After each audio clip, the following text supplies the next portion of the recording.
Welcome to Bills Overdue. My name is Jeremy. You can find me on Twitter at Buffalornia. My name is Max. You can find me on Twitter at Cinco de Maxo.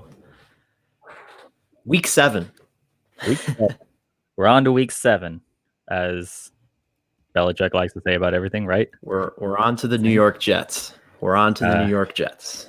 Yes, Max, we are recovering from another heartache. Two losses in a row. But again, maybe I said this last week, but luckily we go on Saturday, so we have all week to get over it and collect our emotions. And JD is ready. Oh man, JD's ready. I don't know if we're going to be able to fit this entire comment on the screen. Holy crap. You took the time to type it, so we're going to throw it up there. But my thoughts in a nutshell, just in time for Halloween. Let's hope our boys put on their legit contender costumes again for this Jets game like they did in the first 4 games.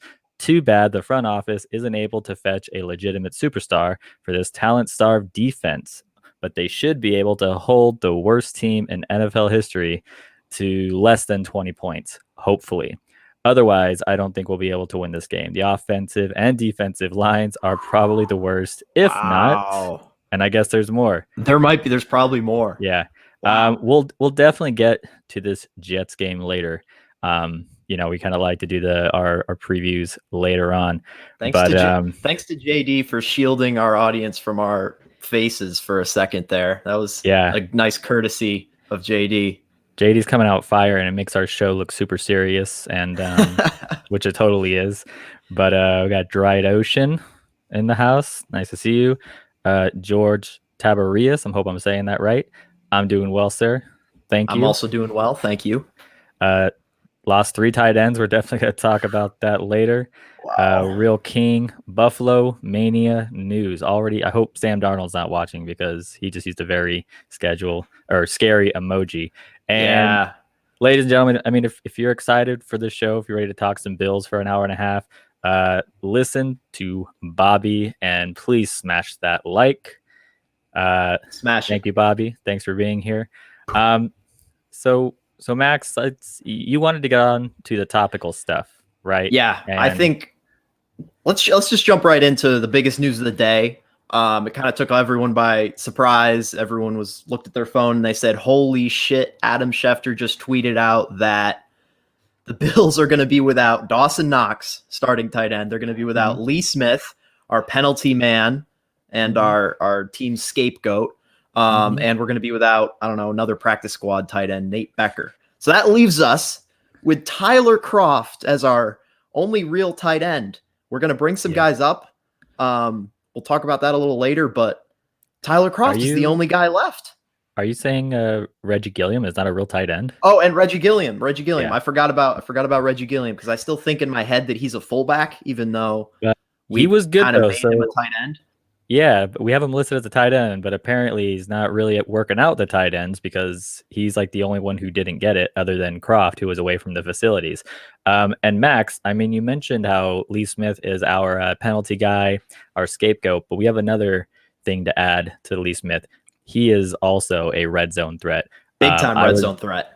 I was doing some analytics today, and of the 4 offensive snaps that Lee Smith has played this season, he has scored a touchdown on one of them. So that's a 25% touchdown rating just when he's on the field. It's not even when he's targeted, just when he's on the field. 25%.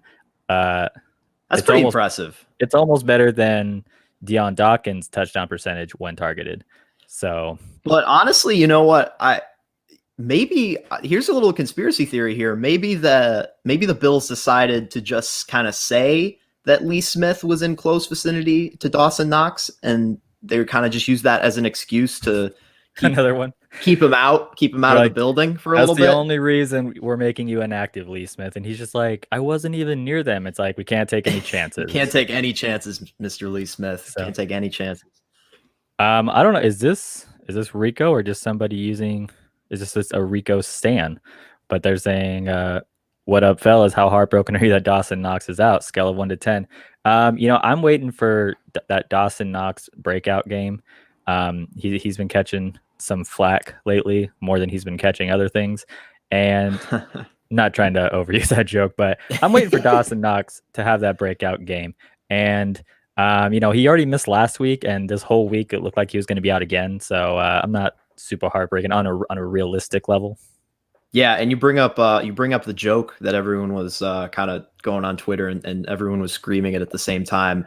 As soon as Schefter put out that tweet, all of Bills Mafia was like, "Well, wow, that's the only thing Dawson Knox has caught all season. It's the COVID," and that joke was just overused for like, I don't know, the first half hour after the news was released.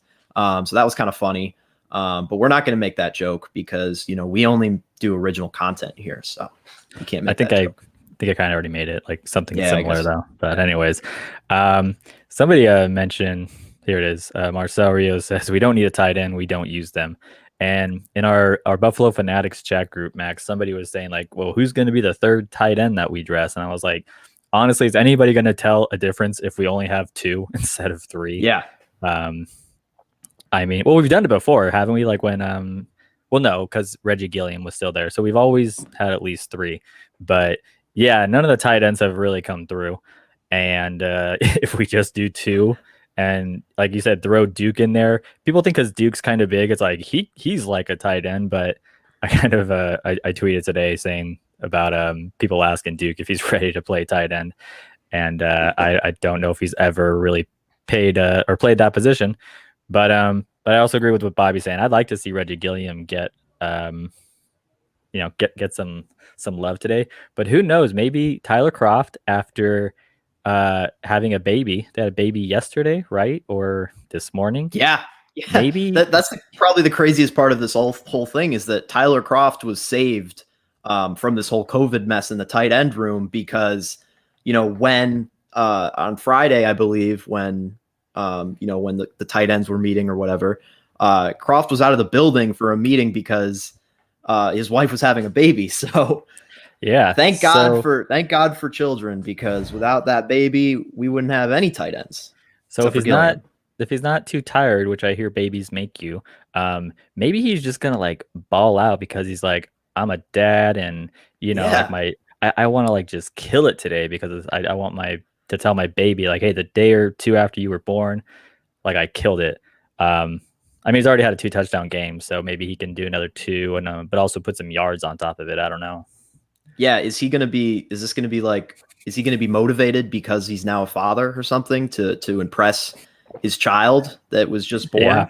If you're a betting man to take care of, if you're a betting man, I'd place some bets on Tyler Kroft to get multiple touchdowns. I'd start Tyler Kroft in all the fantasy lineups you can because he's a father now. He's got a child. I don't know if he had another child before this or anything, but we're just going to guess that this is his first child. But that makes life more expensive, so he's got to really sack up. I feel like you're right there. We go. Shout out to Scott Van Loo.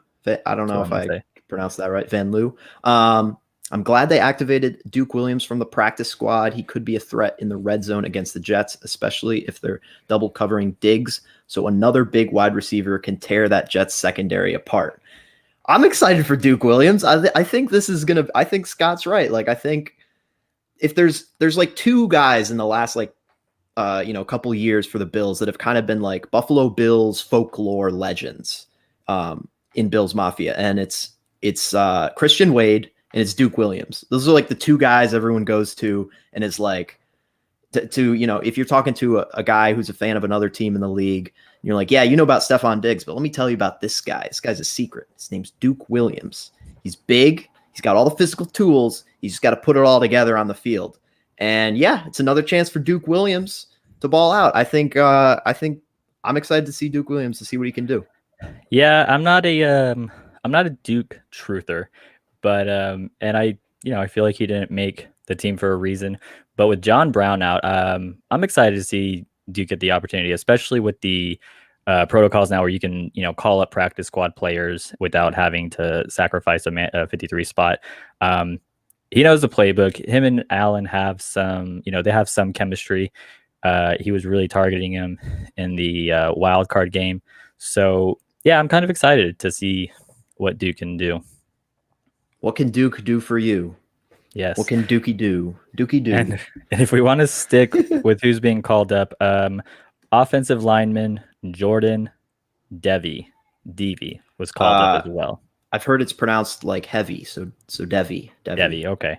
I was curious. I looked him up, and like I of all things, I pulled up like his Wikipedia, and like I looked at his picture. This dude is my age, but he looks like at least 10 years older than me. Like he's got like the lines. I'm like, you look like you should be like on like as a coach or something. Like, oh man, it's unfortunate. Unless I look the same age and I just think I look younger than I actually do. But I mean, he's an offensive lineman. He's a heavy dude, so I think that's probably a little bit of part of it. Heavy, I don't know. Yes. Any other topical recent stuff you want to go over, Max, before? Because we're definitely going to talk more about this stuff when we do our preview and other things that happened to me. That's just the rapid reaction. Like, holy shit! Like everything just kind of happened this afternoon. They just again shout out to Tyler Croft's daughter or son or daughter. Yes. I think someone tweeted like Tyler Croft's daughter has the clutch gene or something. Yeah. Like this is great. Like impeccable timing. Yes. Yeah, she's the hero. Yeah. George asked we would talk about Spain. We're definitely going to talk about Spain later. So what we plan on doing is our usual our what the fucks around the league. We're going to do our reactions to the Chiefs game, and then we're going to kind of have like a an in between. But you know what? There's even PJ is asking for it, Max. So maybe we should just give the people what they want. Should we go to the Spain? I think we should give the people what they want because PJ is screaming at us. Spain. I hope I don't think he's talking about the country. I think he's talking about Quinton. I think so too. So, all right, so let's do Spain because George and PJ have also asking. So let's talk about this, Max, and it kind of leads into I'm gonna say some not nice things or not positive things about the process and McBean, and I know you're okay with it, Max. Trigger warning. But Max, I know you're okay with it. I know you're okay with it because I read your outrageous predictions, and you also kind of did the same thing. Yeah. So let's talk about this. So we gave Spain a 3-year, $15 million extension. He played every snap for us last season. He bragged about not allowing like a single sack, right? All season. Yeah, not allowing a single sack. This year, he plays 2 games and then is benched for like 2 games and then is inactive for 2 games, possibly because of an injury, possibly because of performance.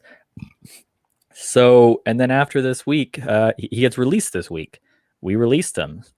Yeah. Shocking. Max, I mean, where do you want to start? Like, what were your first thoughts? So yeah, like you first got to go back to the timeline on this whole thing because yes, he was signed 2 off seasons ago. He started every game, like you said. He earns the big contract, 3 years, $15 million to stay in Buffalo. So you're thinking like, okay, he's going to be an integral part of this offensive line. He's going to be an integral piece. Starts the first 2 games for us. Then he's benched. Then he's kind of mysteriously benched. Brian Winters replaces him.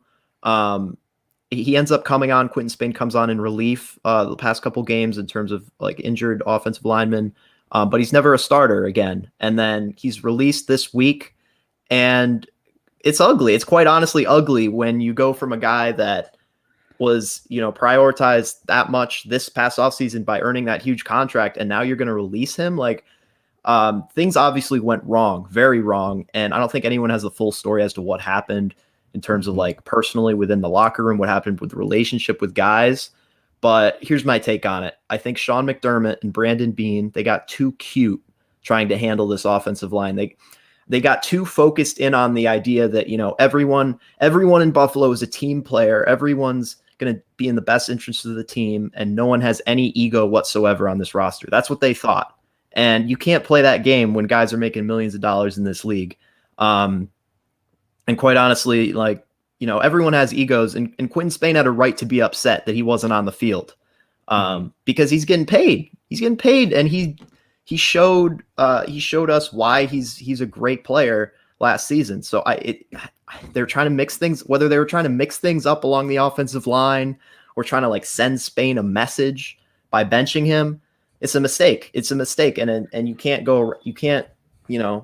divvy around, scoot around that and say, well, Sean McDermott and Brandon Beane are perfect individuals and they never make mistakes. No, this is a mistake. That's not to say that they're not great. They're not a great head coach, general manager, duo, but pretty ugly. I want to hear what you guys think in the comments. Yeah, and it kind of like I've been listening to other people as well, and I think our offense has changed a little bit, and maybe obviously from last year, and he just wasn't really fitting where it was going.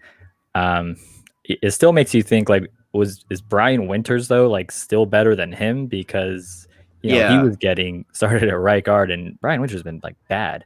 Like, I haven't seen one good thing about him.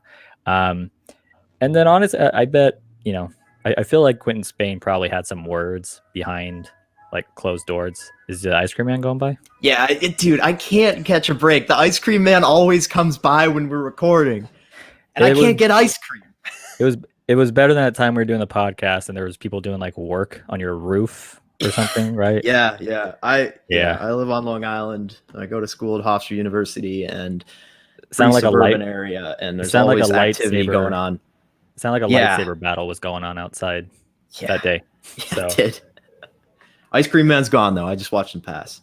Yeah, but like I said, I wonder if Quentin Spain had some words behind closed doors and probably got an attitude, and they just said, it's time to go.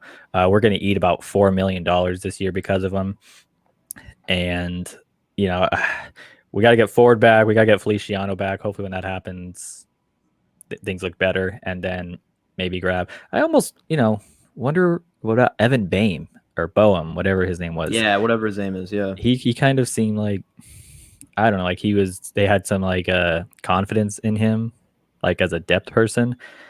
I wonder if he can like come out, because I know he never played, but they seem pretty confident in him. But one thing I'd say is, this isn't the end of the world for our offensive line. Like we have a very good offensive line, and I think we're going to be fine in the trenches when it comes to, pass protection, and I think running the ball. But like it's still like an ugly move just because he's a good player, and you're passing on him for Brian Winters. It doesn't add up to most Bills fans. I don't think it adds up to a lot of people. So I don't know. It's pretty crazy. And, I feel like this is just going to take us into another topic. Like Brandon Beane, Sean McDermott, the front office. I think we've all been kind of questioning them lately, because I wrote down, like, is Brandon Beane's wizardry wearing off? It doesn't look good that you give this guy an extension, he starts, and then it's not even halfway through the season and he's gone. And then talking about the other game, Trent Murphy being a healthy scratch. Same thing. It's like you brought this guy back for his third year. You could have saved like, I don't know, $7-8 million, somewhere between that if you had cut him. And they tried telling us beforehand, like, oh, we never planned on cutting him. That was more like media speculation. And here we are, game 6, and he's a healthy scratch. So you always hear like some people, sometimes you tell them like, oh, fans sometimes think they're smarter than the GM. And it's like, just slow down, guys. But then something like this happens and you're like, okay, I feel like we might be smarter sometimes. You know what I mean? Because this has been Murphy's thing this whole time. And he'll have like a couple like up games. And then it's like, oh, here he is. Like maybe he's arriving. And then he just goes back to normal. And it feels like Bills fans have just been pounding the table like to let this guy go. And then again, you hear Brandon Beane say, oh, no, that's just media speculation. But a few weeks later, here they are doing this. And that's kind of annoying too. Sean McDermott and Brandon Beane, they're always going to be tight-lipped at the podium. And that's sometimes, sometimes that's great. And sometimes it's also just infuriating as a fan. When things are going great for you as an organization, it's great to hear the head coach and GM just be tight-lipped and not really tell the media anything. But when things are going bad, like, you want a little insight, and you bring it up, like the honeymoon phase has kind of been over for a while for Sean McDermott and Brandon Beane, but they haven't really faced this kind of adversity before. Like things are really starting to kind of snowball the past 2 weeks at least, and you just kind of hope that things will stop. We're facing the Jets. It can't be that bad. But then again, our tight ends are all got COVID. You know, Dawson Knox has COVID, and guys are, you know, being sidelined because they were in close proximity to Knox. So, you know, how is that going to affect things? It's like things are they're getting a little worrisome if you're a Bills fan right now. But no need to press a panic button just yet. We're facing the Jets. We're good. We're going to be fine. And one more thing to add, like this Spain, this Murphy, I kind of want to throw, you know, Josh Norman into this as well. But I'm kind of like over this notion, like hearing this notion that, you know, like the Bills or Buffalo are going to bring players back to like meet their potential, or that whole you're going to be the best person like on and off the field if you come to Buffalo. Like, I'm sorry, like I'm getting kind of irritated hearing that, because it feels like time after time we're bringing in these players, and it's like they kind of have this thing against them, but it's like, oh, but don't worry, they used to be here, and McDermott's a defensive minded coach, and like we'll get them back to where they were. And like, I'm sorry, but how many times have we seen that like not work out? It hasn't worked. Yeah. Like sometimes, like, yeah, we've gotten like kind of lucky, and again, I'm not harping on, like, I'm not saying Brandon Beane and Sean McDermott are bad, but it's just like, maybe stop taking like maybe stop too much confidence. Like, let's just bring in good players. Like, let's not bring in players that we hope will be good again. Like, let's just bring in some like good players. That's kind of what I think. Yeah, it's almost like they're scared to bring in guys that they have never previously worked with at all. Like, I mean, and it's just like, you know, great examples, you know, in the past years, you know, Kelvin Benjamin from Carolina, Mike Tolbert from Carolina. They didn't pan out for us. But it's just like they're kind of just stuck on the fact that, you know, I've worked with them before. I like them. I can change them. And that's their kind of mindset. And it hasn't really worked out that much for them. So I don't know. Yeah. Adrian saying, who else have we done this for? Like I said, like Josh Norman, Trent Murphy. I mean, Spain, it kind of worked. He came off like an inconsistent era with the Titans. He had a good season with us, but then again, kind of dropped off again. And then what PJ is saying, the Panthers train, you know, we bring in all these Panthers players and we just think like, oh, well, we brought in, they were good under Beane before, or McDermott, like, and they're defensive minded. So again, like that'll help. The biggest thing I hated was, what was his name? The cornerback from the year before, EJ Gaines or Philip Gaines, right? Philip Gaines. Oh my God. I think it was like a 4th round draft pick, and then, you know, he slumped, and then everyone's like, oh, McDermott can make him better. He's really good to secondary, and that guy was just terrible. I was like, please, that guy was I was so happy we did it. I was pure miss. Yeah, I'm not saying it's a huge amount, but it's enough that it's like I'm kind of done with, like, you know, hearing about it, but. Anywho, so this kind of brings us to our defense. A lot of people are kind of talking about our defense. Somebody, I saw a comment that I want to pull up that, it was, I'm sorry, here it is. Karn, I think it was Lawson, Zoe, and Phillips made the defense look good last year. I kind of disagree. I think last year we had so many good pieces on our defense, you know?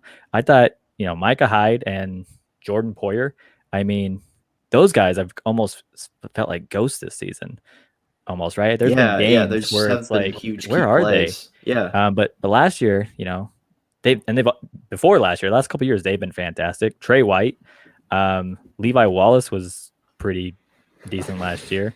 The first half he played in his rookie season was good.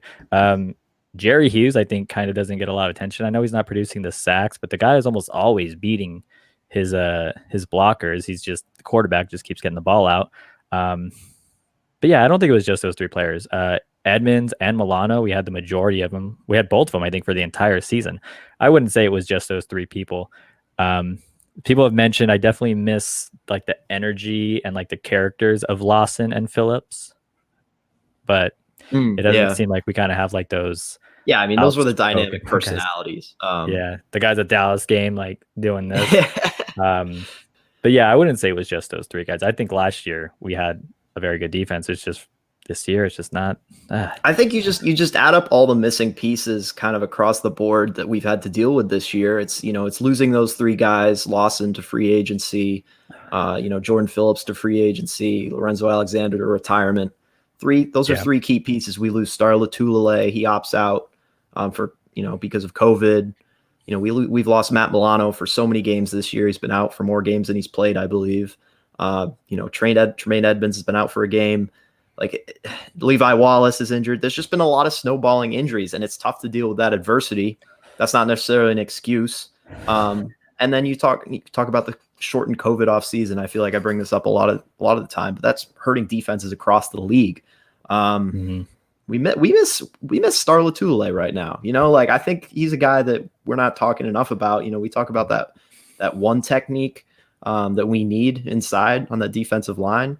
Like we need to pressure with our front four. We're not doing that. Yeah. I don't know. This defense is gonna get better when we get guys healthy.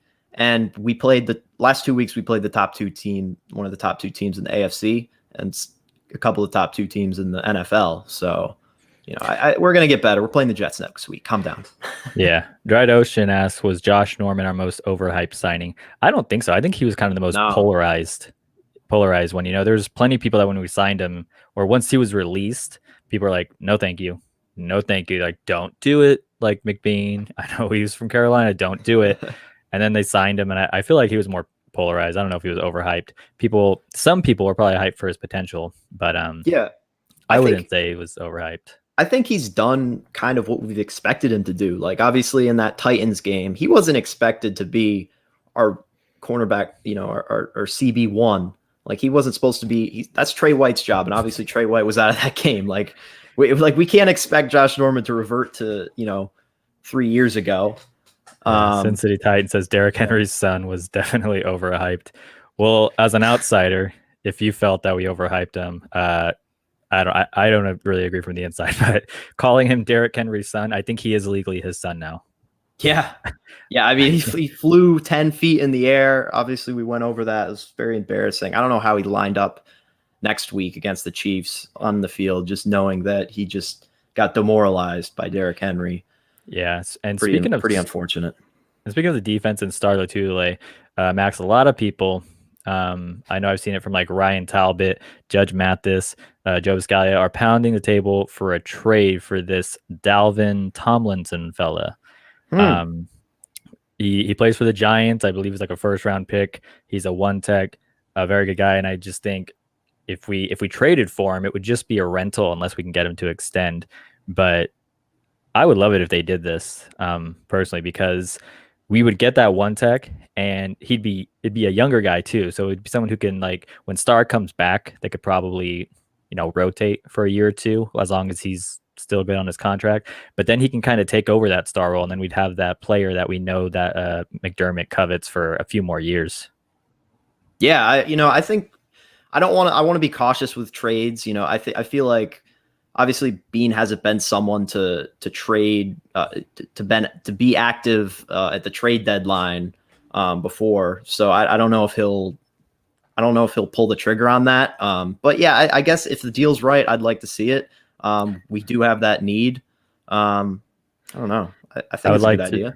I'd like to post up again from City Titans. It's just messing around. Shout out Buffalo Fanatics, rooting for y'all this week. Messing around, but no, totally warranted. It's funny. Like I said, the Josh Norman thing, it sucked, but the memes were going around, and I think all of Bills fans were laughing at him. Max, how about you? Oh yeah, definitely laughing. Yes. Yeah, I don't know if this guy is saying words that are supposed to be slurs or not, Max, but yeah, I don't like it. Him. I think we should block him. I don't know if you guys are seeing that guy in the comments. It's like, yeah, I don't know what he's trying to do, but it seems like, I don't know. I'm going to block him though. Chris Janke mentions how Jerry Hughes and Ed Oliver double team constantly. Like, yeah, I know Rico was talking about that in his last one. Oliver is double teamed a lot. And again, Oliver is also coming back from, he's fighting a knee injury as well. But let's talk about what do you think? What are some of our ideas to how we can fix this defense, Jeremy? Yeah, I know you wanted us to come up with some good ideas. I think we gotta brainstorm as fans to think. The coaches aren't getting it done right now. We gotta start, collaborating, brainstorming together, and coming up with solutions for this defense. I think we're huge X's.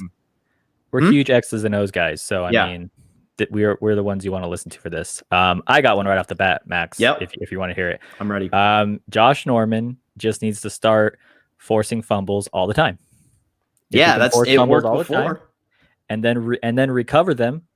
Then turnovers mostly equal to success. So if he can just force 3 fumbles a game, peanut punch, yes, and recover them, that's my one idea, just off the top of my head.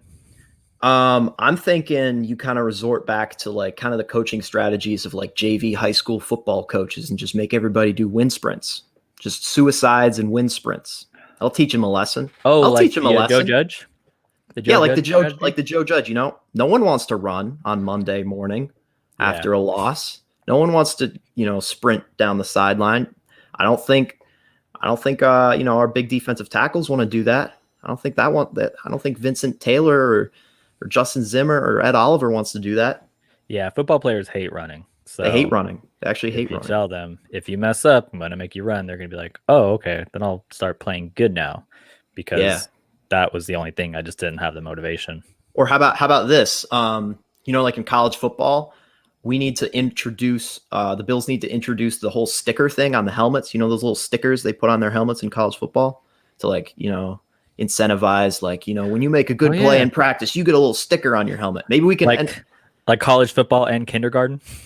Yeah, exactly. I find that I love that whole sticker thing. It's like these guys are grown men and they're really they want to get stickers on their helmets. That's what's making them play every snap for their team. But yeah, how about we do that? Works for the college guys. Maybe it'll work for ours. And it's cheap too. Stickers are very inexpensive. Cheap. I bet McDermott would love that. He'd be like, ooh, stickers. It's like, this one says process and it's gold. I bet he would love those. Yeah. You know the movie Longest Yard with Adam Sandler? No. Oh, okay. I forgot you were born 7 years ago. But part of, Longest Yard, Adam Sandler, where he throws the ball and hits the referee in the nuts twice. Maybe Josh Allen can do that to a couple players on the defense on accident, play a little dirty, because you can play a little dirty sometimes, holding it back a little bit. Okay. But he's going to have to take a little bit off. Otherwise, he will probably explode that person's ball sack, and we don't want that to happen. So it's 25%, just nailing one. How about when, a player makes a bad play or something at practice, you get guys on the coaching staff, just get a bunch of pool noodles and just start whacking the guy with them. Kind of a assault, but it's only pool noodles, so it's not really assault. I think Elliot's on board with our sticker thing. Yeah. Stickers? Yep. Dr. Meme says if we win, it's either Sam Darnold's fault or the receivers dropping balls. No, I think that's just called the Jets being bad. I don't think it's just one thing. Also, I think Sheldon Cole's definitely right here. Winning will solve all the problems. Get back to the basis. How about Sean McDermott? When we made the playoffs last year, Sean McDermott changed all the stickers in the building that said playoff caliber to championship caliber.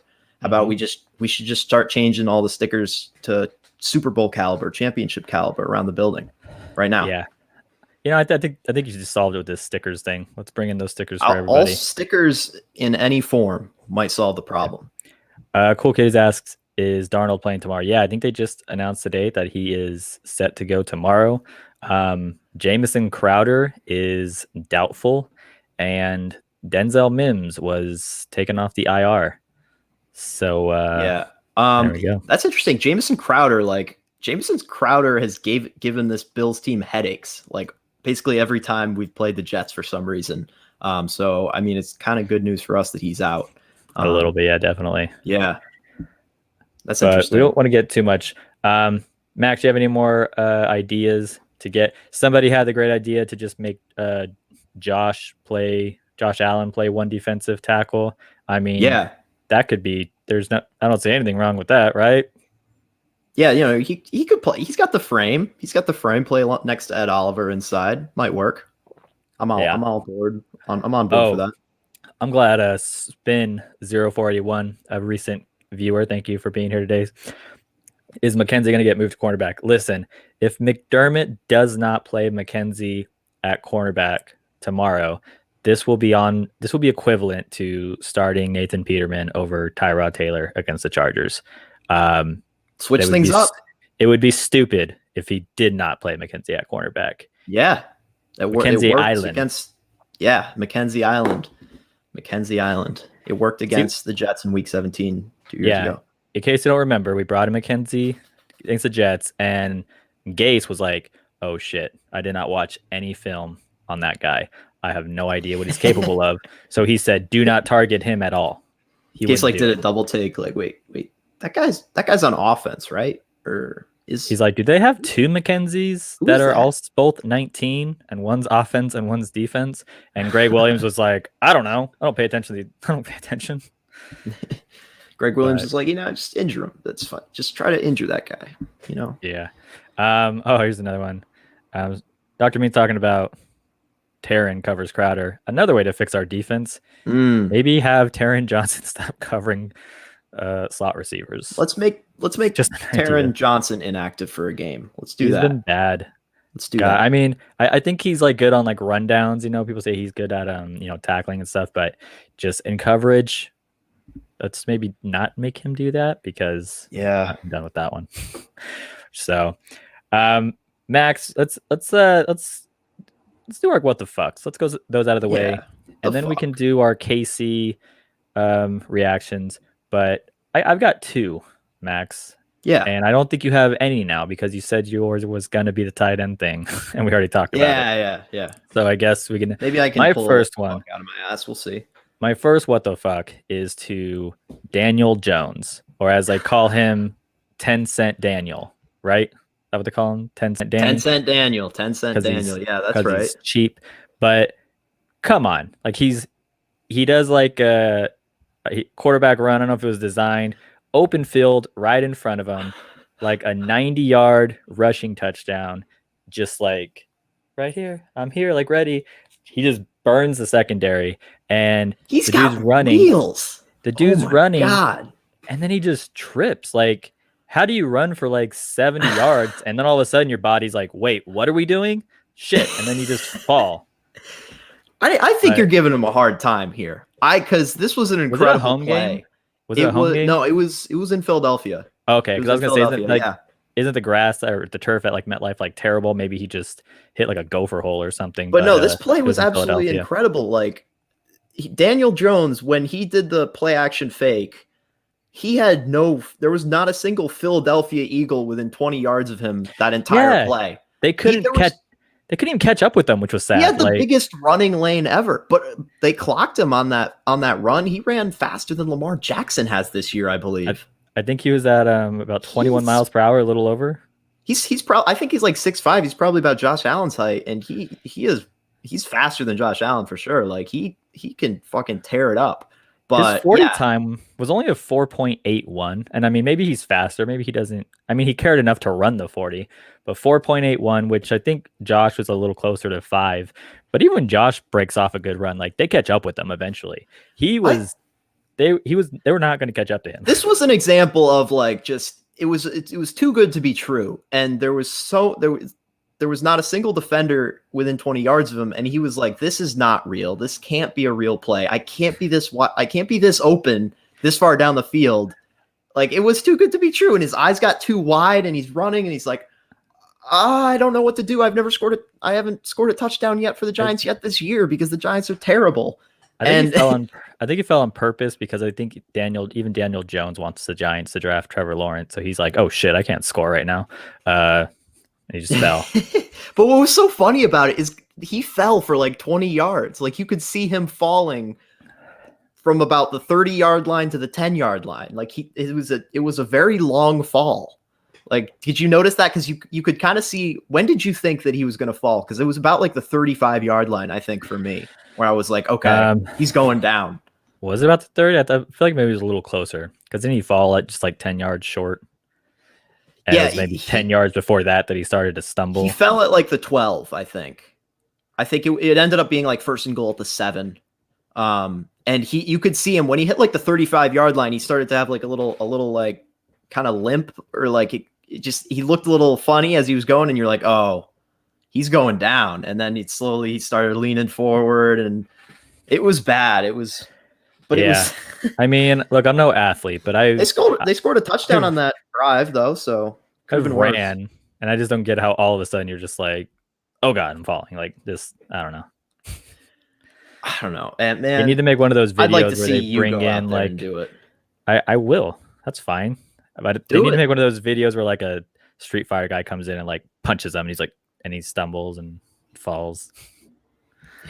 But I like PJ's comment. He felt the way people do in scary movies when they're being chased by a killer. Or like, I also think he kind of fell like, if you ever seen like, I saw this video of someone shoveling snow and they're slipping on the ice and they're slipping on the ice for like 10 seconds before they actually fall. Like, it was just such a long sequence of like, oh fuck, oh fuck, oh fuck, and then he's finally down. Yeah. What I would do if I was starting to stumble and I noticed it, I would just like turn it into a somersault and get back up on my feet and then run again. That's what I would do. He should have done what Tyreek Hill did, and I think like week 1 against the Chargers, where like he caught the ball, did a somersault, and ended up back on his feet. It was really this fast car driving by my house. Yeah. So it says you got to run at 21 miles per hour. Yeah, we gotta. I see if I can get someone to clock me, or if they have an app where I can even see if I can get up to 21 miles per hour. We can make special appearances at the NFL Combine next year, right? Like, we should do like Rich Eisen for the NFL Network. You know how he runs it every year. Like he runs the 40-yard dash every year. We should do that. We should see if we can do that. Or since that probably won't happen, we'll just do our own combine. We should get all the Buffalo Fanatics. We'll all do like participate in combine drills. We'll videotape them. Podcasting combine drills. Yes, we'll see who's the most athletic person. And we'll also have special podcasting events like who can sit and stare at a computer screen the longest, who can I don't know, pound the most beers before a podcast, like stuff like that. I think Steve would win that one right off the bat. Max, I apologize, but I forgot to bring all my beers with me. Is this a good time? Can I go grab it? Can you just kill time for like a minute? Oh, if I hadn't brought up the beer, would you have even thought of that? I was getting there. I'm sorry. I usually bring them both with me, but how long is it going to be, Jeremy? How about I start the next part for you and then I go get it? All right, sure. My second what the fuck was to the announcers this past week. And I know I'm sure you would like to talk about it and we can get some comments on it and that will make up for my 30 seconds that I'm away. Yeah, Joe Buck. Let's hear from the comments. Joe Buck was kind of a disaster. And I'll give him credit because Joe Buck has a crazy schedule right now where like he did the Sunday night game, had to fly up to Buffalo on Monday, do the Monday evening game at 5 p.m. And then he had to go do the World Series the next day. And now he's had a crazy schedule the last week or so. So he's a little rusty. He may not be fully prepared, but that's still no excuse for how much they're just kind of ragging on Josh Allen the whole time. And like, it's so easy to see the difference in the way they talk about Josh Allen compared to Patrick Mahomes is just kind of ridiculous. It's like they're making the same types of plays, and yet the way Troy Aikman was spinning it for each play was ridiculous. I'm going to disagree a little. I don't think so. You're saying he was tired maybe from his schedule, or he's all over the place? Joe Buck, the play-by-play guy, he had a hectic schedule because like the previous day he was in Tampa Bay doing the game, and then he had to fly up to Buffalo the immediately after and do the Bills game at 5 p.m. the next day. So I think he's maybe a little tired, maybe not fully prepared. Being tired shouldn't make you suck at talking. I don't know. I don't know. I don't know if they did all the prep they needed to do I can usually tone out the announcers for the most part. I'll hear a couple things that annoy me. One thing I hated was, Allen's first drive, he had a couple like throws that were just not very well placed. It kind of looked like old Allen, some bad throws. And as they're getting ready to like, after like the second or third one, the announcers were like literally laughing at him. It's like, not very good ball placement there. I was like, are you serious? Like, you're literally like laughing at a player because he's just a guy who's like an MVP contender, just didn't have a very like one good drive, and they're like laughing at him. And I'm not trying to be one of those people that are like, you have to be nice to my team, but I'm just like, that's just unprofessional, right? I mean, there's ways to say those things, but like laughing, like, come on, I'm sorry.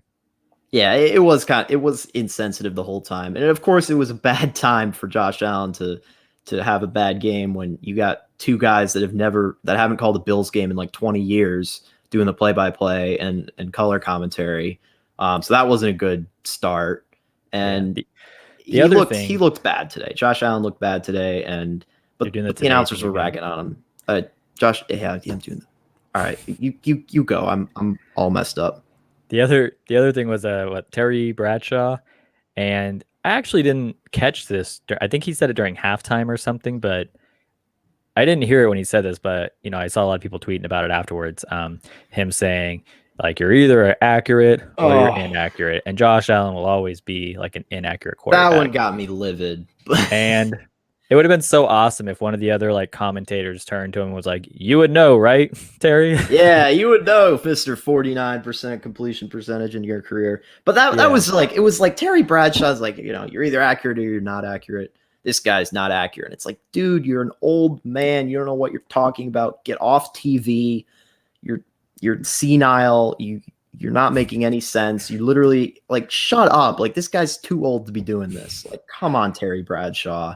I mean, he won a couple Super Bowls with the Steelers, right? Yeah, I don't so he care. Probably get him off TV. He probably thinks like, oh, I can talk because I played the game and I made it to the Super Bowl. But it's like his accuracy, his completion percentages were borderline like kind of shitty all the time. Like, oh yeah, that's partly because of the era he was playing in. But like, shut up, Terry. Come on, man.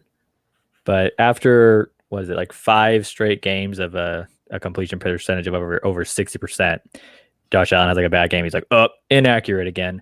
Yeah. And I've always hated this inaccuracy debate because it's like, because Josh Allen, he can be accurate for a while if you're going off a completion percentage and then be inaccurate for a while. And everybody just focuses on the inaccurate part. It's like, if he can be both for stretches, then why do we just focus on the negative one, like the bad one, Yeah. And it's also like, I don't understand the argument in the sense that you will see Josh Allen complete some very accurate balls. We have seen Josh Allen put the ball in places that are unbelievable. He's put the ball in incredible spots that are like, it blows you away. Like, how was he able to fit it in that window? And so when he has plays like that, if he doesn't have those throws like 100% of the time, it's almost like people are like, well, he can't do it every play, so he must not be accurate. Well, he's capable of being accurate. He's just not quite as consistent as every other NFL quarterback when it comes to that. So I don't know. Yeah. So, I mean, with that, I guess maybe this is a good time to transition to the Kansas City game. And Max, I got a lot of bad things to say. My notes, it's mostly bad. And we've talked about it mostly. Another thing with the announcers, I was watching another game very briefly. It was the Bucs game. And it was a clip of Tom Brady. He threw a touchdown. It was like to a receiver or something running like a drag route or something like that. And the throw is fine, but there's a drag out, the guy's on the run, like he puts the ball where it needs to be, catches it. It's fine. That's all I would say.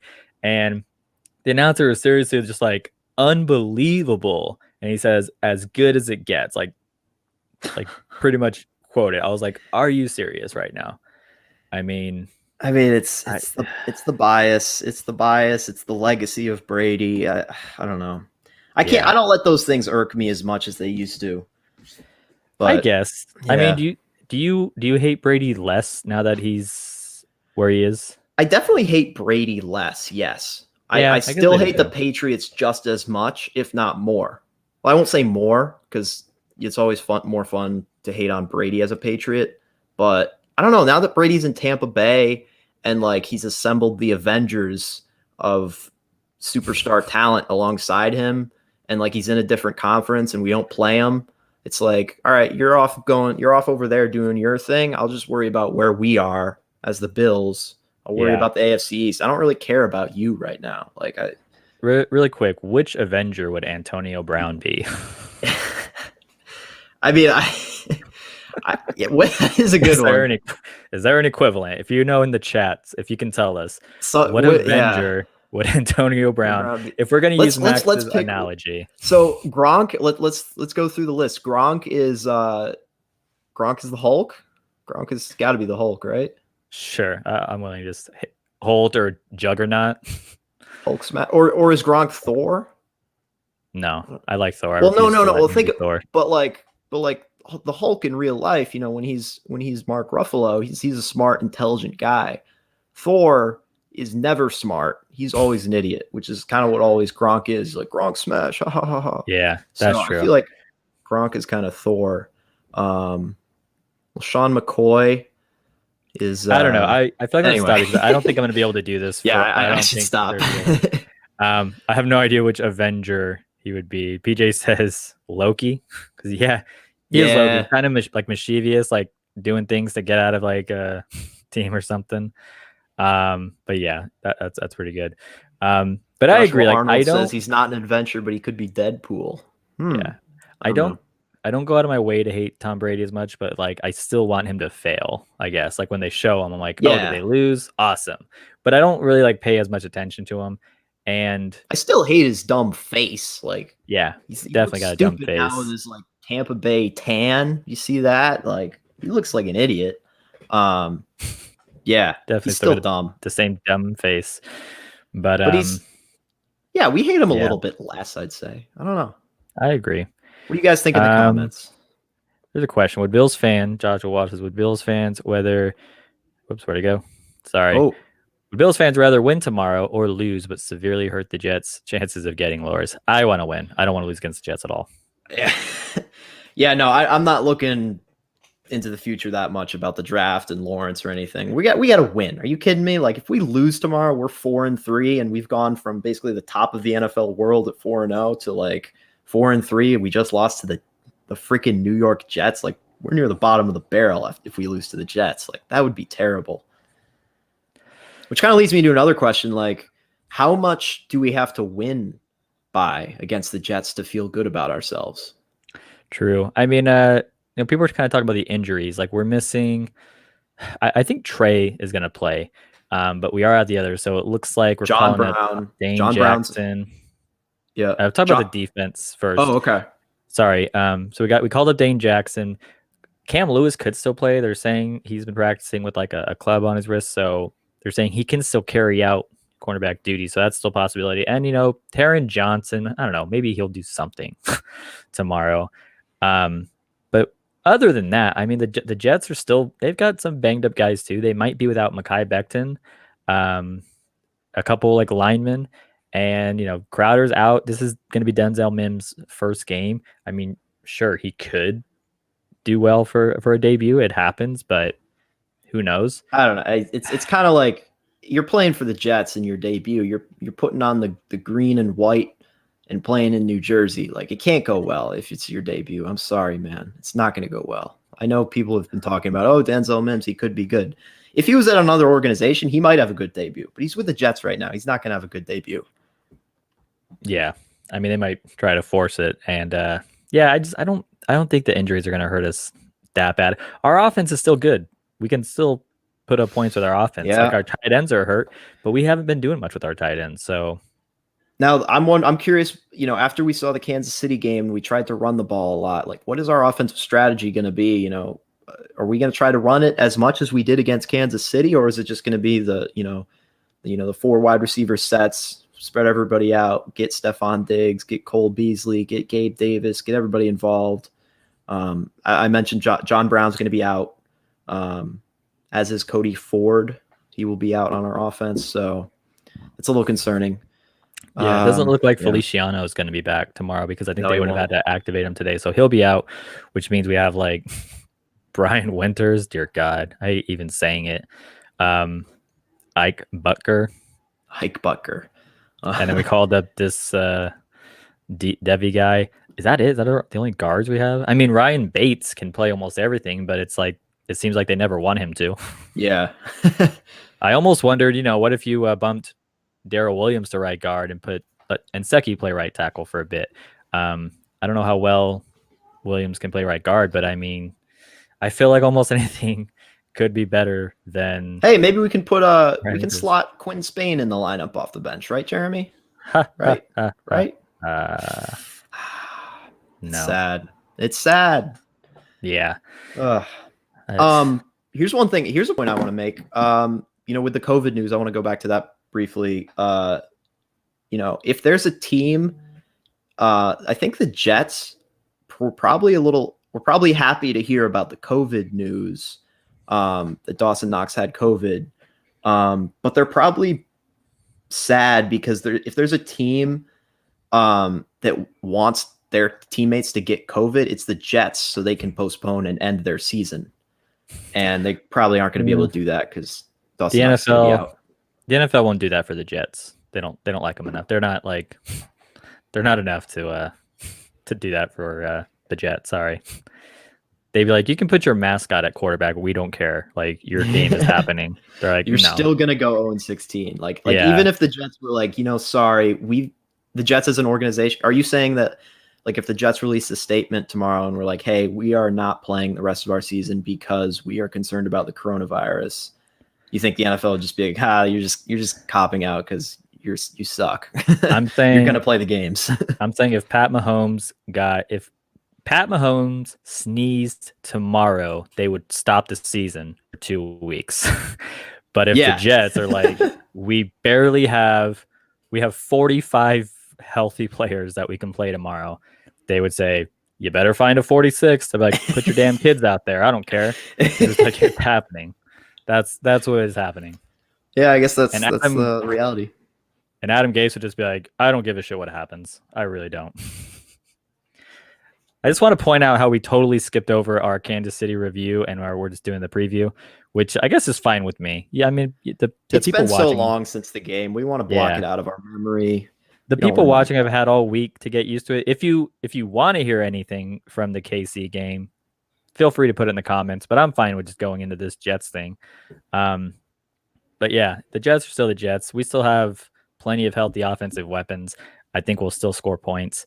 And yeah, I'm not really worried. I like Spin's point here. Spin 0481. Jets don't need to tank to get Lawrence. They can try and win every game. And they will still be a lock to get the number 1 pick. I think you're right. Yeah. Because Gase knows he's not going to be around. So it's like, he's not going to tank because it's not going to matter. He's going to be gone. So he's just like, I'm trying to win.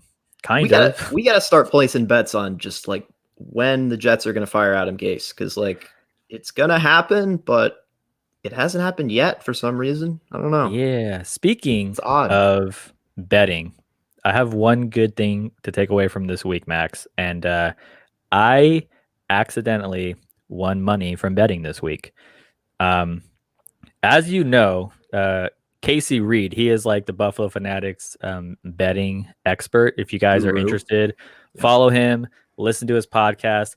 He's always talking about it. He always sounds so confident. So this past week I said, hey, you know what? Like, he sounds so confident. I was like, I want to try it. Which game would you tell me to bet on? And he said, Miami versus the Jets. Pick Miami to cover the spread. I said, okay. So I signed up I went with MyBookie. I'm not advertising for him. That's just what I did. I signed up for it. You have to at least deposit $45. And I swear this isn't an ad. I'm just explaining it. So it was $45. And I said, okay, like I bet. And I said, I have more money though. I was like, should I do another game? And he said, sure, bet on the Ravens and Eagles. And he said, same thing, bet on the Ravens to cover the spread. So I said, okay. So I do it. I sent him a screenshot. I'm like, did I do that right? He's like, yep, you're good. The day of the games, I text him and I'm like, how are the bets going? How's our bets? And he said, amazing. He said, except you didn't pick what I told you to pick. I was like, what are you talking about? He's like, I told you to pick Miami and Ravens to cover the spread. And I was like, but I sent you the screenshot. And I went and looked back, and I guess maybe my screenshot didn't show him what I picked or something. But anyways, he said, so I ended up picking the over on the points total. Oh, yeah. And the under for the Miami and the Jets. So the Jets and Miami had to score less than like 46.5 points or 47. I was like, oh, easy. And they did. And then the Ravens and Eagles had to score more than like a combined 46, and they did. So I accidentally picked the two wrong things. Look at you. And I won. I turned $45 into $270. Damn, there you go. So that was the only thing I put under my good section for the week. That's pretty good. That is pretty good. Yeah. I don't know how to get the money out. I'm still trying to figure that out. Casey has to help me. So Casey, if you're listening, you're supposed to call me and help me out with that. Oh wow, that's pretty impressive. Like I have not. I think like in like June or something, I put money down that the Bills would win the division, the AFC East. So I think I'm gonna do pretty well on that. But again, I don't know how to get the money out because this was like the first bet I've made through like one of those things. So yeah, I have to figure it out. Yeah, but Casey had a rough week, but he's pretty sure he's going to be back on it this week. So yeah, if you're interested in that kind of thing, check out Casey. Making money by accident. But now I'm scared to do it again because I was like, the first time was a fluke. So that's beginner's luck right there. You're not going to get any better than that. So I haven't made any more bets. I'm too afraid because of how the first thing happened. But anywho, PJ asks, who gets the game ball tomorrow? Max. So who gets the game ball? Predictions. Who do you think is going to show up tomorrow? I think I put in my outrageous predictions column. I think Tremaine Edmonds is going to have a big day. I think he's going to have a chip on his shoulder. I think he's going to prove the haters wrong, and I think he's going to have 2 picks and 2 sacks. Big day for Tremaine Edmonds. I wish if it wasn't for this COVID thing, because they don't let the inactive players on the sideline, right? No. Yeah, I wish they could. So if Matt Milano was inactive, he could just get on the headset and like tell Tremaine what to do. Maybe that would help. I don't know. I think we still have Diggs, and are their best 2 corner? Are the Jets have 2 players good enough to still double team Diggs? I mean, no. He's still going to get he's still going to go off. Yeah. He's still going to get at least 50 yards. I'll make that prediction. Diggs is still going to get at least 50 yards if they're double teaming him the whole time. Gabriel Davis. Yeah, I think he'll definitely get some looks. It's hard to tell. I mean, John Brown was not effective at all during the Chiefs game, and Gabriel Davis, they still really didn't try to work him in much, despite John Brown's lack of production. So it's possible, like I said, against the Rams, he did, but it's hard to say. With John Brown out of it, maybe Dave Davis does go off a little bit. I saw some people saying he's going to get 100 yards and a touchdown, and I thought John Brown's not even getting 100 yards when he's healthy, so I don't see Gabe Davis coming in and doing it. But if Gabe Davis can do 70 and a touchdown, I think that's possible. Oh yeah, big stat lines are possible. Like I think Josh Allen. Bobby says, we all better hope it's Josh Allen that gets the game ball. And I think it's going to be a big bounce back game for everybody. And it better be a big bounce back game, or like people are going to be panicking even more so because it is the Jets. And I think Josh Allen could have another 300-yard passing day. I'm not going to say 400. That's kind of lofty expectations, but certainly plausible. And I think this offense gets right, and I think this defense gets right. And I think Corey Bojorquez, I wanted to talk about him a little bit today because we need some punter appreciation for Corey Bojorquez, because we don't talk enough about this guy as a punter, because he has an interesting story where, like, I think it was like last year, he might have been one of our team's biggest question marks, because we were like, we're not sure about this guy punting the ball. He's not very consistent. And then all of a sudden this year, he's fucking bombing them. Like, holy shit, like 70 yards downfield.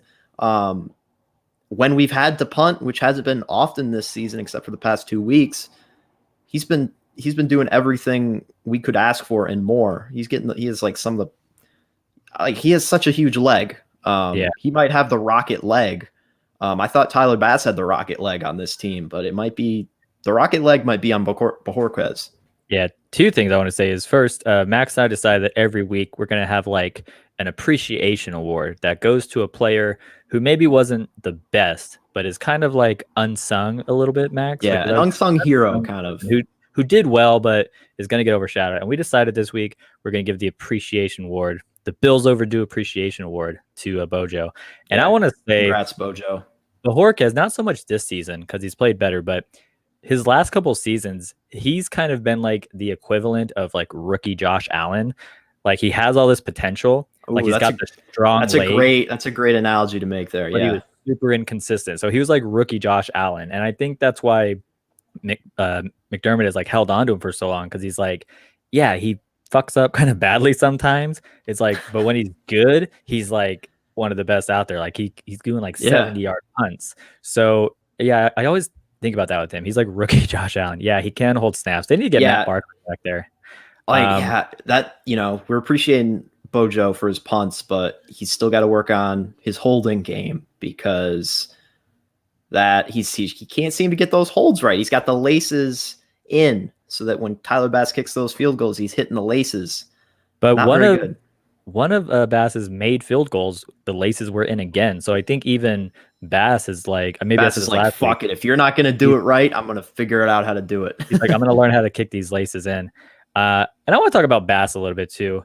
I just want to say I will probably be making excuses for Tyler Bass all season, because I'm hearing about like how it's really hard for a college kicker to transition to the NFL level. Maybe he should be doing better with no crowd noise, but maybe it'll be even harder when the crowd comes in. I feel like he's going to have it a little rough, but I mean, he's missed 2 field goals, or is it 3 now? I want to say 2 or 3. I know he's missed an extra point. It was one extra point I think he missed, right? I think that's when the laces were in. The other one, I think the laces were in, and he missed a 52-yarder. Like, come on, he hit a 48-yarder, and then he missed a 52. Like, I'm sorry. Like, I'm gonna make excuses for him like this entire year. He's been solid. He's been solid. Yeah. He hasn't been stellar. He hasn't been outstanding. That kicker, that kicker that we were hyping up during the draft process, Jeramy, Rodrigo Blankenship out of Georgia. He's now on the Colts. He's the NFL's leading scorer through 6 weeks. So I think we were right about that. We hit the nail on the head that the Bills should have drafted Rodrigo Blankenship. And that was in our all names draft. So like the best names. We wanted to draft saw in the draft. We wanted to draft him for the name, but good names lead to good kicking success. Absolutely. But those of you who are like, every time Bass misses a field goal and you're like, let's get rid of him, who are you going to bring in? Because Hauschka has already been brought in by another team and been released. Yeah. He also tried out for other teams and didn't make it. And the Jaguars, I believe their last game, I don't know how it worked out, but they had a guy kicking who had never kicked an NFL field goal in his life. Yeah. I think just did some of it. I'm curious how that went. I'm going to have to check that out. I think his name was also John Brown, right? Funny.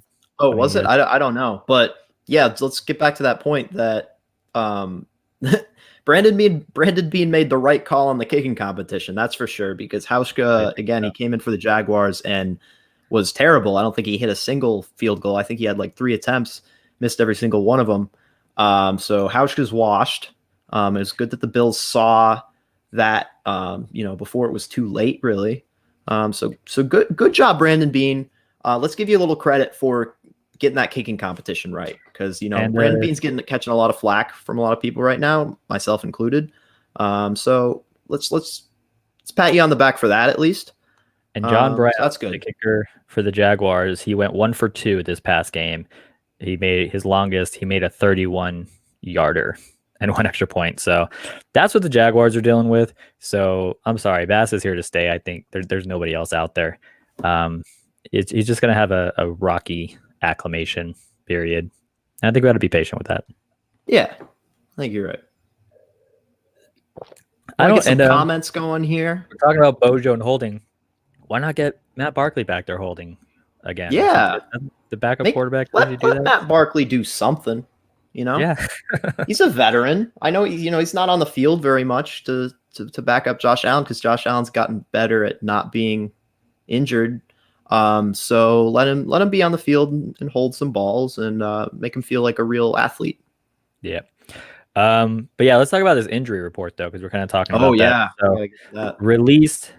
I think this was yesterday, Friday. I don't know if they were released one on Saturdays, but this was the most recent. So ruled out for tomorrow was John Brown, Tyrell Dotson, which is unfortunate, Cody Ford, Dawson Knox, and Josh Norman. So they are absolutely ruled out. Questionable is Cam Lewis with his wrist, Matt Milano, and Tre'Davious White. I think Tre'Davious White will play. Milano, I don't know. He was questionable last week as well. I don't know. I hope he does, but I don't know if he'll be in. Cam Lewis, I feel like is possible. As bare bones as they are at cornerback, they might say, hey, just go out there and do what you can. Just don't fuck up your wrist even more or something. And I just want to bring up a comment real quick. Trek Reviewer says, what is going on with our tight end room? And the Bills guy says COVID is in the tight end room. So, yeah, what happened was all the tight ends Friday night, they had a big slumber party, big sleepover. And they found out they weren't wearing their masks at a slumber party. It was tight ends exclusive, Buffalo Bills tight ends exclusive slumber party. And today they found out. And I have our sleepovers. Masks are on all the time. Yeah, masks are on with sleepovers. 6 feet apart. 6 feet apart. Sorry, yes.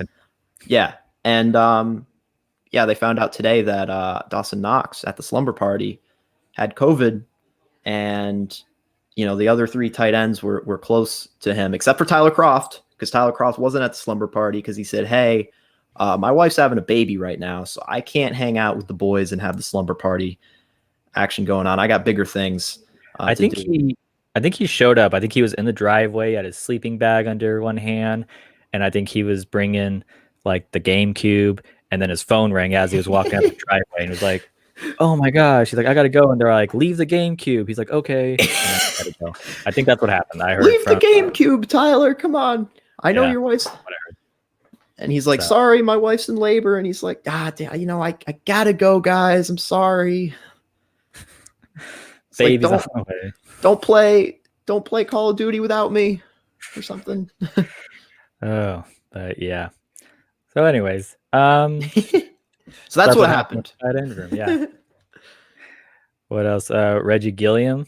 Yep, he's good. Like I said, apparently I think he was a fullback this week. Oh, so yeah. He was tight end. Yeah, he was a fullback this week.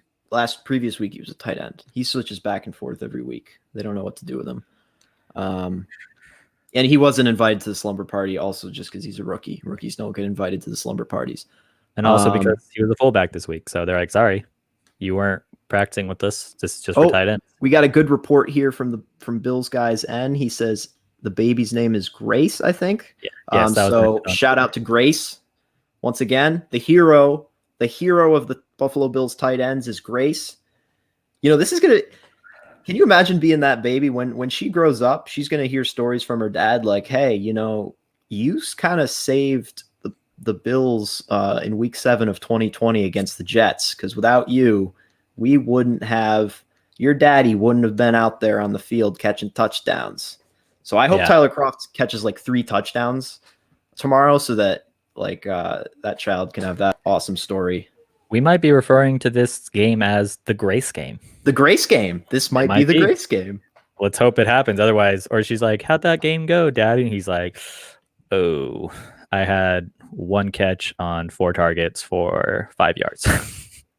And again, Richard Rush says Gilliam isn't inactive either. I'm sorry. I just keep thinking in my head that Gilliam's a fullback. Like, I know he's a tight end, but I don't want to associate him with the tight ends just because my brain is like fullback, which makes no sense. Yeah. But anyway, Gilliam's good. Other than that touchdown he had, he's been kind of quiet. So I really don't know what they've been doing with him, to be honest. And I shouldn't get this wrong because we all know that TJ Yeldon is now our fullback. We learned that this week against the Chiefs because he was our up back against the Chiefs. He got the ball twice against the Chiefs. You remember that? About the Titans because he was, or maybe that was against the Titans. Yeah, that was against the Titans. My bad. There were 2 bad primetime games. They just mixed together in my head. They were making Yeldon like the power back in that Titans game. Like it was like short yardage situations, and they were putting him to run him up at the middle. And I think he converted like 2. It worked twice, but it was like, okay, this is happening. You're hoping for Lee Smith to be available. It's a new 2020. Hey, red zone threat, Lee Smith. Like we said, 25% touchdown rate when he's on the field. Look it up. That's crazy. That's math crazy. Doesn't lie. That is crazy advanced analytics right there. Those are some Buffalo Fanatics focus analytics. BFF. And again, this is a slippery slope, guys. I never thought I'd say this, but I miss Lee Smith. I don't know if I do. I don't miss Lee Smith. No, that's a bit extreme, PJ. Another we thing, don't miss Lee Smith. When we're talking about our sometimes fans a little smarter than the GM, last season everybody was just like, man, like Lee Smith, he just gets penalties, he doesn't do anything. But then the other side is like, he's like a 6th lineman, he's so good at blocking. And then it's like, here we are, and again, 6 games in, and he's been a healthy scratch like twice, right? Yeah. So it's like, okay, like, is Brandon Beane starting to be like, okay, maybe he's really not that worth it? Like, yeah. Like things are starting to sway this way. Spin 0481 says, hey, Lee Smith can be a strength. They are easing up on holding calls this year. So, yeah, maybe that's like, are you saying, Spin, are you saying that the whole NFL is kind of easing up on holding calls? Is that kind of a trend that the NFL's been going with this year? They're not calling. That's true. I don't know why they're not playing them more, because they're not really calling the holding things. They should be putting Lee Smith in there. Maybe the NFL got together this offseason and was like, hey, we need to make Lee Smith more viable in the league. So we need to. It's the Lee Smith rule. Like, you imagine Lee Smith get him out on the field more. They're like, hey Lee. They're not really calling holding penalties, so have at it. He like grabs a defender by like his like shoulder sleeves and is like spinning him around in circles and throws him. And the refs are like, that's clean. He's fine. Looked fine to me. Looked like a clean block. Oh no, never mind. Yep, he got a penalty right now. Reports are in. Yeah, he's in his house. He's holding on to something. I would like to. Trek Reviewer says these are always fun. Can Trent Murphy or Harrison Phillips play tight end? Maybe Trent Murphy. He's kind of got like the build for it a little bit. I don't know how well he can catch.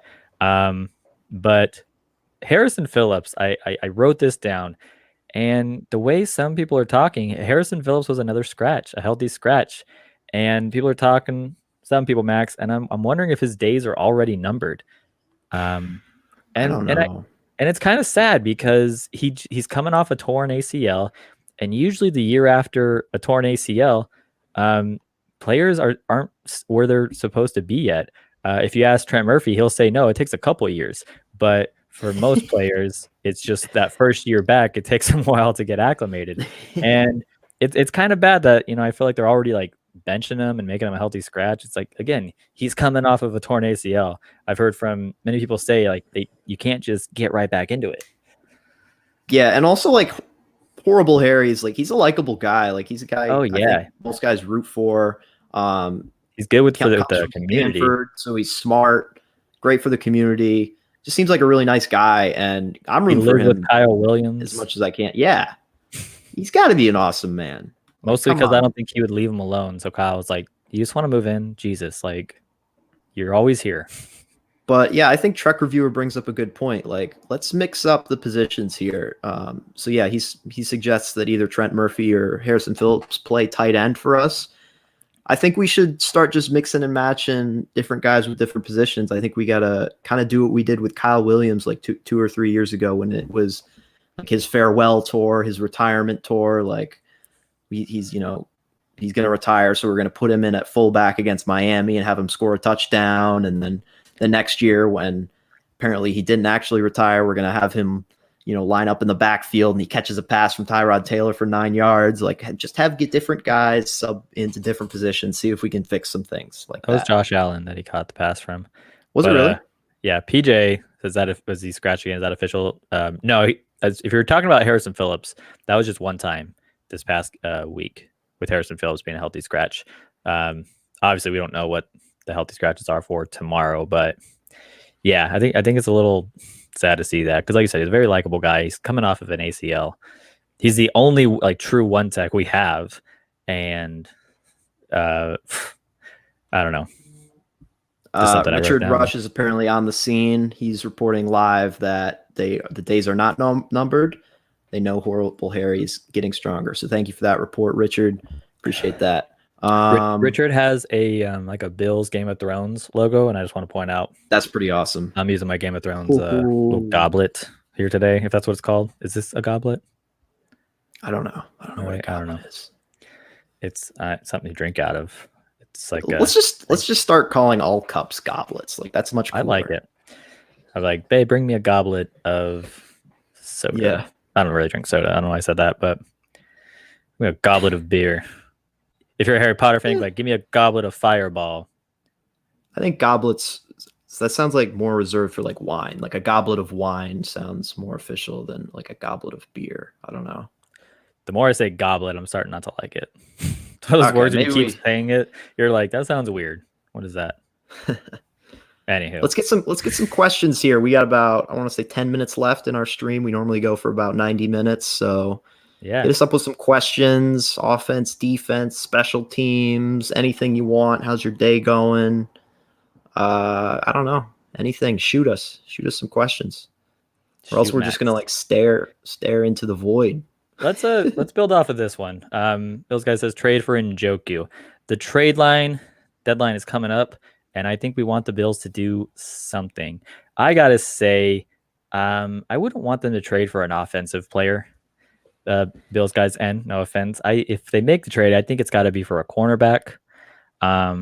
Maybe just a versatile weapon like in the secondary that can move around, or like I've been hearing about this Dalvin Tomlinson fella, like a one tech. That's what I would want them to do at the trade deadline. I wouldn't want to see a offensive guy, and I would not want to see Evan Ingram, because today I Googled Evan Ingram. I think I was going to put Evan Ingram's stats, and as I was typing it in, Evan Ingram drops was before stats. He's got a big drop problem. And he hasn't been healthy for an entire season. So I'm sorry. Don't want him. Yeah. And Njoku. If you don't like Dawson Knox drops, you're not going to like Evan Ingram drops anymore. So yeah, I agree. Defensive side of the ball, we got to get better on that side. Honestly, it doesn't matter to me if it's cornerback, defensive tackle, linebacker, safety, like any position on defense, we need to improve. Find a target. Brand Bean, pull the trigger. Do something. I just want to say with Scott, he said he just got here. As far as who's not playing, if you follow the Buffalo Bills PR, they are the ones that always post the injury reports. So they post who's out already. As we said, John Brown, Cody Ford, Josh Norman, and somebody else I can't remember. But follow Buffalo Bills PR. They post the injury reports. And again, we don't know the inactives yet. PJ says, if you brought someone in, what are our needs? That's what I was going to say. I think I would do cornerback before defensive line. Max, how about you? Wait, sorry, say that again. PJ asks if we were to bring somebody in. So if we're going to make a move at the trade deadline, what are our needs? I would do cornerback first, almost exactly how PJ puts it. Cornerback, I think, maybe even line. I think I would put linebacker before defensive tackle. Really? I'd say we got the talent. I think we just need to figure things out on the defensive line. I don't know. I think we just need another guy on the defensive tackle. I think that's what it comes down to. We got to win in the trenches. I don't know. Yeah, we need that one tech for sure, if that's what you mean by one. I would do cornerback first, and I don't know who that would get rid of. I think I would almost do cornerback first. Rico says, is this game a must win or not? Just another game. We have New England right after the Jets too. Rico, you better believe this is a must win. Are you kidding me with this question? Yeah. This is the We're Jets, healthy enough. What are you talking it's about? A must win. I'm sorry. We got to win. Absolutely. We got to win. I think that was a softball question, Rico. I'm kind of disappointed in you, man. He's like, he wanted us to think that he's watching. Thank you, Rico. We appreciate it. He's like, I've been here this whole time. I swear to God, guys. Man. Peter, that was a good question though. Another one says, like I said, need a linebacker. Yeah, like I said, I think I'd put linebacker before defensive line as well, because AJ Klein, I think we're already over that guy, and it's like, oh yeah, I'm sorry, Dotson just went to the IR. Let's we rag on AJ Klein a little bit. He did have one nice play against Kansas City. I'm a run Kansas stop, City, right? No, they were trying to set up a screenplay. Patrick Mahomes setting up a screenplay, and AJ Klein, he kind of fought off a block and he made the tackle. It was only like a 1 yard game. So good play for AJ Klein. One good play. Those guys says the Broncos released a solid cornerback. I don't know who that is. If you can add that, do you know who that is, Max? What's up? Oh, I don't know. I don't know who the cornerback is that they released. But I'd be kind of concerned if he's solid why they released him though. So please let us know. Rico has a follow-up. Max says, is it though? I'm sorry. We're healthy enough. We cannot lose against the Jets. Yeah. And the Jets are still healthy enough to suck, and they just can't beat us. Yeah. Like the sky is falling if the Bills lose this game. We're 4-3 after being 4-0. Like it's just, it'd be a disaster. It's Adam Gase leading the Jets. I know we have some adversity we're facing when it comes to COVID, when it comes to other injuries, but the Jets are still the Jets, and they're still led by a man named Adam Gase, and they let go of Jamal Adams over the offseason, and they let go of Le'Veon Bell a couple weeks ago, and things are not trending well for that organization. We all know that, and it's just going to be embarrassing. They got shut out against Miami. Yeah, against Miami, which makes me want to bring this one up, Max. When you say they were shut out by Miami, even with COVID injuries, do you think negative 10.5 spread for the Bills is safe? Yeah, because our COVID stuff is the tight ends, and we haven't really been utilizing them that well. Sure, we had like 3 tight end touchdowns against the Rams, but that was just kind of strange. I don't know. I don't think that's something.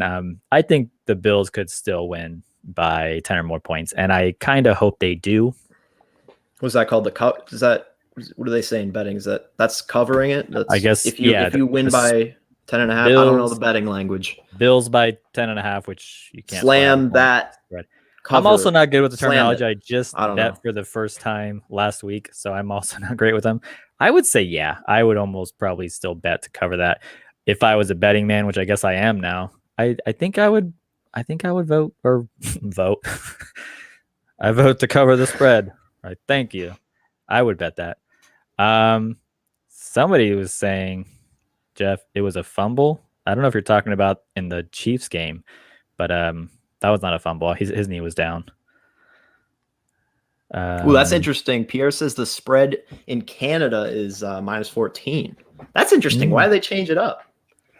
Yeah, it is weird. What do the Canadians know? What do they know? What do they know we don't? Come on, Rico. We're supposed to be allies. What are you not sharing? What's going on here? What's going on here? Cool.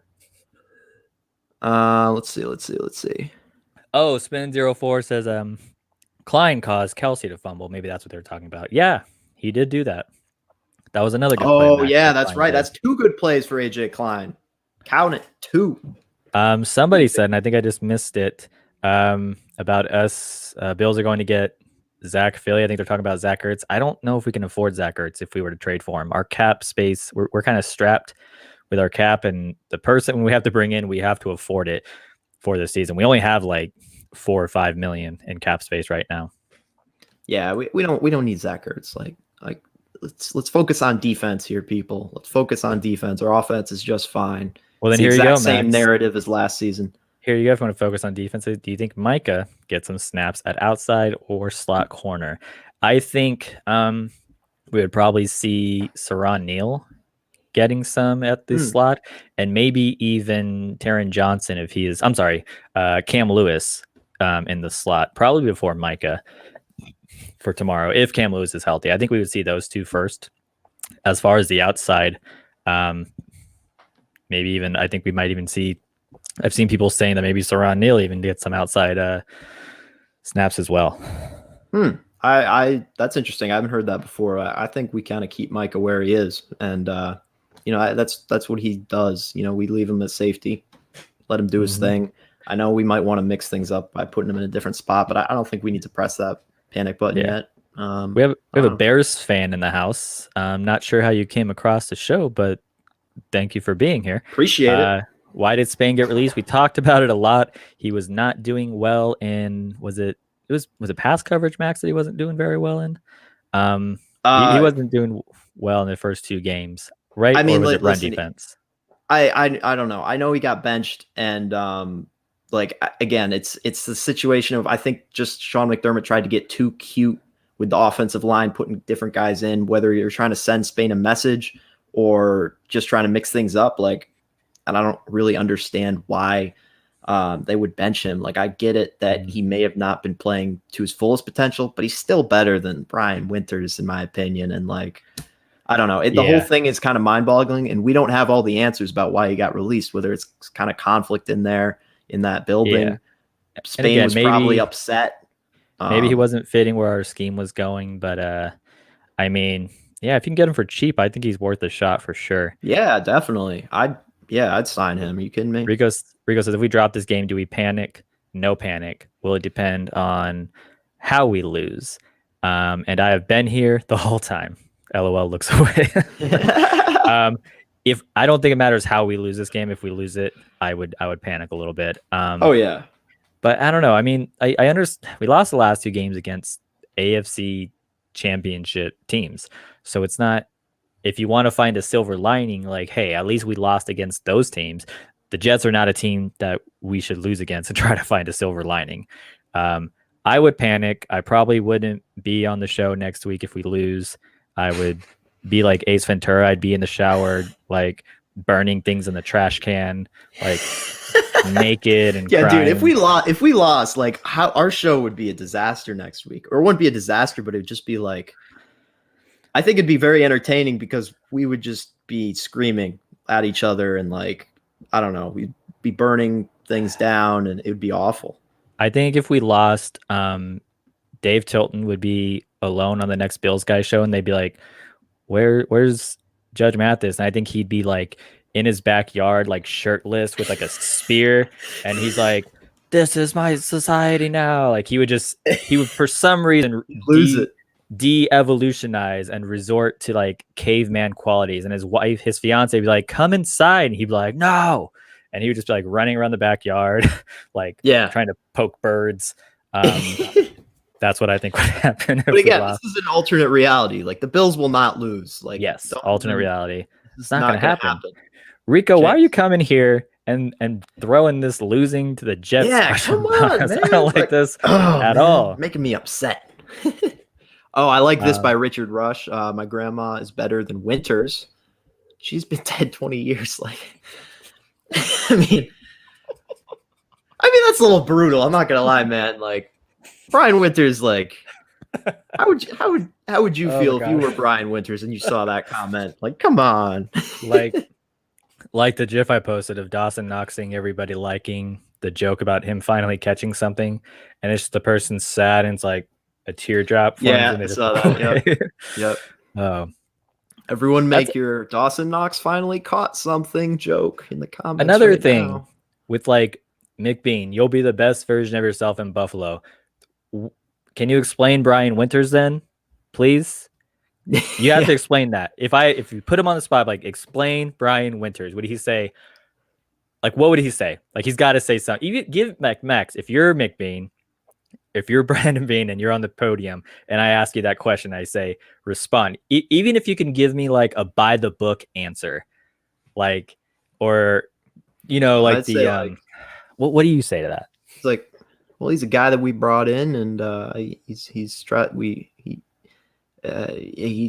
performing as well as he can. And we have a lot of faith in him to be the best version of himself. And we think he's a process guy. Why did he become a Southern Baptist preacher? I feel like Bean is he's got a little Southern drawl to him. I feel like if you put him on the spot and ask him that question, like just like that, like explain Brian Winters, like you don't even hold back. He'd be like, shit. Yeah. Maybe he would do like the Ike Bucker response, like he's wired the right way. Like that'd be his thing. He's wired the right way. It's like mentally, because it's not showing physically. Rico, if you're still here, Richard is asking if we would lose, your post game would be a double R rated Rico. Double R rated Rico. Rated RR. Maybe X rated. I think that's called NC-17. What about X rated? All right. See, Never mind. Oh, I'm way behind on these comments. I'm way back when Rico was talking about Canada having a different spread. Did I accidentally click on that or did you? You did, I think. Whoops. Well, since it's up there, might as well read it. Spain got released because he did getting benched well. I believe that. I think Bean said it worked for both parties. Yeah, like I said, maybe he said some things behind closed doors like, let me go. Like, fuck this. I'm done. Blah, blah, blah. Maybe that happened. Trek Reviews asking, do we activate Lafayette Pitts and Dane Jackson? I think Dane Jackson has been activated, but not Lafayette Pitts. So I think that shows they are optimistic about Tre'Davious and possibly even Cam Lewis. I like Lafayette Pitts' name. Like, yeah, those are two towns. Isn't Lafayette a town in Pennsylvania?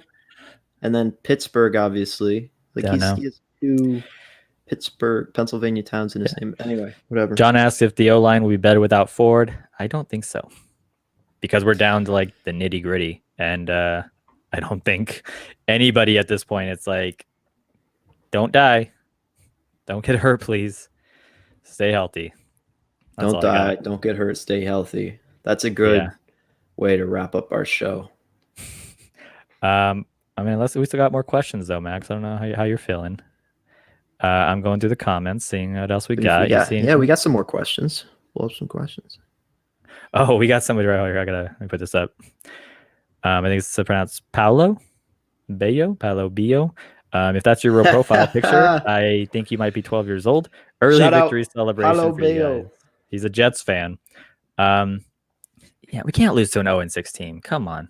We can't, you guys. Like, we should have Paulo Bayo on the BF tailgate tomorrow and just be like, Hello, Bio. Are you going to be on the tailgate tomorrow, Max? Oh, no, I'm not. But like, have him on the tailgate tomorrow and be like, yeah, you guys already won. Just if you're from a Jets fan perspective, that'd be funny. If you're going to be watching that tailgate, smash that like. We forget to do the smash that like. We're not good at it. Smash that like for the tailgate tomorrow. I woke up at like 6. I woke up at like 6:30 in the morning once to be on it because I got the 3-hour time difference. That was fun. Dedication, love it. Yeah, and I was on for like 30 minutes, and then I went back to bed. I'm gonna pull up Mike Trotter's comment here. Given the Jets game is a W, love the confidence. It is a W. Is the Pats game the following week a must-win to win the division? I think it depends your definition of a must-win. I think if you're thinking about a must-win as, entering the season, a lot of us expected the Bills to win the AFC East. And if you expect the Bills to win the AFC East, then the Patriots game next week is a must-win. It's a must-win because you got to prove that you can beat, the Goliath of the AFC East for the past 20 years. I don't care if Tom Brady's gone. They're still the big, bad Patriots. We got to prove it against them. And that's going to be a very, this is going to be one of the most hyped games of the year, really. Yeah, they're a different Patriots, obviously. And it's interesting. I mean, they gave Seattle a run for their money. But then they lose to like the Broncos. So it's going to be interesting when we play the Patriots. And I'll be honest, if we were to play the Dolphins right now, I think it'd be interesting. Yeah. And I want to talk about the Dolphins, Max. The Dolphins have gotten better since we played them. That's for sure. The Dolphins also gave Seattle a run for their money. They won their next 2 games. Yeah, they blew the 49ers out of the water. That was pretty wild. In the last 2 games, Fitzpatrick throws for like over 500, I think 40 yards, like 6 or 5 touchdowns. Maybe it was 6, a couple interceptions. And then they say they're going to bench him for Tua, like after the bye, which was kind of interesting. So the next time we play the Dolphins, will we be against Tua Tagovailoa? Yeah, I think we are going to be because, again, it's kind of sad that Fitzmagic gets benched because he's balling out and he's playing some of the best football of his career and he still gets benched. It's kind of sad, but Brian Flores was like, it was never about really how the season went. It was all about when we just felt Tua was ready, and they think that they're ready. So they said that he would be starting after the bye, and I'm looking at it right now. It looks like the Dolphins are on their bye this week. So Tua will be playing the next game. And like, what did Tua do to make Brian Flores say he's ready? Because he came in for garbage time against the Jets. He went 2 for 2 passing for 9 yards. And was Brian Flores like, he's ready? I think what it kind of suggests to me is that the Dolphins had this plan in their mind going into the season of, they had a date in mind. They said, okay, after the bye, like probably before the season even began, they said, okay, this is the game we're going to transition from Fitzpatrick to Tua. And it was probably like, it didn't matter how Fitzmagic was playing. If Fitzmagic was playing some of the worst football of his career, I think Brian Flores would have still kept him out there until their bye week and then made the transition to Tua. I think that's kind of the philosophy the Dolphins organization had with it, which is kind of different than a lot of other approaches we've seen with rookie quarterbacks this year. But, that is what it is. And I think it's a smart decision kind of after a bye week, getting a guy another week of preparation. And Brian Flores is a really smart head coach. And I think, PJ, I pulled up the comment. Do we think Tua will pick up where Fitz left off? And I think he will. I think he's very talented. And I think if he does anything of what Justin Herbert has been able to do, like Justin Herbert was drafted after Tua, and Herbert's been phenomenal for the Chargers. I think Tua's got the offensive weapons to work with in Miami. I think, Flores is going to do a great job coaching him up this next week or so, and I think he's going to ball out. And I think we got to be scared of Miami for years to come before the Bills. Yeah, Mike Trotter here says, "Hope Aaron Donald has a field day." That's that's a nice welcoming party. Like talking about being thrown into the fire. It's like, here's your first start. This is Aaron Donald. He might try to kill you. Good luck. Buddy. Have fun, kid. Have fun. Either like he might try to kill you, and then you look at Aaron Donald. He's like, I'm going to try. Oh, yeah. And he's like, yeah, okay. The guy who just broke his hip or something, whatever that was. Yeah, that was right. Just, I don't know. Terrible. Paolo Bayos is hoping to see how the Jets can utilize Darnold and Mims together, not Joe Flacco. Yeah. If there's, I don't know if there's like part of Joe Douglas who's like, I really want to see Flacco with this Jets offense. Like that should be extinguished by now. It's like, okay, I really want to see Flacco. I really want to see Flacco go out there and prove that he's elite and regain his 2012 form. They're gonna have to do something because I think that's all they pretty much have, right? Yeah. We've shit on the Jets before, and it's getting almost hard to shit on the Jets anymore because it's like it's so easy that it's not even fun anymore. Yeah, it is. And it's so fun. Yeah, I guess it's fun. Trevor said this twice, so I think he really wants to say, but I think we should trade Barkley for Fitz. I don't think the Dolphins would trade Fitz at all. No way. I would love if Fitz became a free agent, he still wanted to play, and we brought him in instead of Matt Barkley. Yes. I would love to see that, but there's no way the Dolphins would trade him. Like even if we're being realistic, like I don't think they would do it. So he's supposedly like it's supposed to be Tua's like biggest fan. But yeah, how do you think Matt Barkley feels about being benched after playing 2 pretty good games, Max? Like, you think? I know he's trying to be positive. Fitzpatrick, Fitzpatrick. Yeah, you think there's a little bit of that's kind of like okay. Well, no, he came out. He actually came out publicly and he tweeted something that like this has been one of the hardest weeks of my life because I really felt connected to this group of people and I felt like these were my guys and I was going to ride with this offense into the sunset. And he tweeted how much it hurt for him when he heard the news. Oh, wow. I didn't see that. So yeah, you can look that up and so he's definitely heartbroken.